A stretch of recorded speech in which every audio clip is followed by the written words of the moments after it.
Joe Contreras. I'm with the Guardian newspaper and the Washington Monthly magazine. Among the areas you identified... That's like left of the left, right? Can I ask my question? No, I know. I mean, you can, but I've seen. It's interesting. Among the areas you identified for academic reform in your January 31st press conference were the diversity, equity, and inclusion programs and policies, often known as DEI for short, in effect at Florida's public universities and colleges. Yet DEI was mandated by the Florida Board of Governors in the fall of 2020. That was on your watch, and most of the board members were appointed either by you or your predecessor, Rick Scott. Why did it take you more than 2 years, Governor, to suddenly decide that DEI should be abolished in the state university system? Thank you.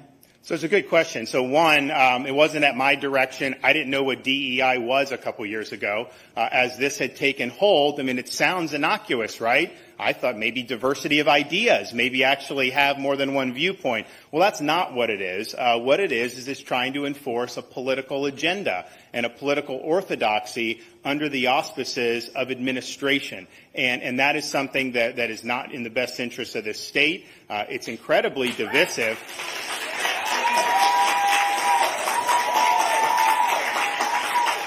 It's incredibly divisive, and I don't necessarily think anyone that supported this in the past necessarily had bad motives, but I think if you look to see how it's worked in practice, it's been an embarrassment to see some of the things that have come out at Florida State, at some of these universities here. It's not an appropriate use of the administrative machinery of a university that, oh, by the way, subsists on the generosity of the taxpayers of the state of Florida. These are not private institutions. They're public institutions, and we have the right, who are elected and who are putting people in positions to make sure that those institutions are serving a mission that is consistent with the state's best interests. And so as this has become a problem, I asked to get more information about it.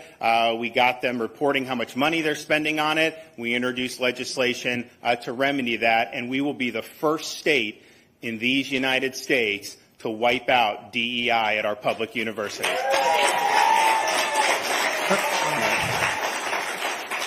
Chris Gilmore, WPTV here. Governor, thank you for being here today. I have a question about some news that came out of your office today, the unauthorized alien transport program you just signed into law and the migrants that it affects getting shipped across the country. What's your defense of the practice and level of compassion for the families affected, and how could that $10 million of taxpayer money possibly be spent to address things like the housing crisis here in Palm Beach County? Well, I would say that some of these folks going to these sanctuary jurisdictions are in much better circumstances than just being stranded somewhere with nowhere to go. It's not about them, because these are sanctuary jurisdictions that beated their chest just a few years ago about how nobody was illegal and all. Now that they're getting people going there, it's like this huge problem, and they're complaining about it. And I think what it's done is it's highlighted this issue in a way that would not have been highlighted any other way. I mean, think about it. You have the mayor of New York City traveling to the southern border. That would not have happened if you had not had transports going into the city. So I would love to not have to deal with this at all. I would love to not have to deal with this at all. But you have a total disaster that's unfolded on that border for over 2 years. You've had millions and millions of people come across illegally from over 100 different countries. Nobody knows who the folks are. We have no idea what they're going to do when they get here. But that's what's happened. So the root of the problem is what's going on at the border.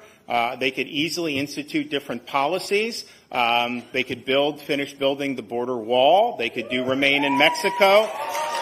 They could do a lot of different things. But I'll tell you, when we did the one to Martha's Vineyard, there's not been a single thing that has happened. There's not been a single thing that has happened since Biden's been in that has raised awareness of this more than that. And they actually had to change some policy. They did do some limited remain in Mexico as a result of it. So I've got enough issues dealing with people fleeing blue states to manage everybody that's coming here. I can't have people all across the border coming into Florida as well and us to be able to handle it. It's just too much to handle. Thanks, everybody.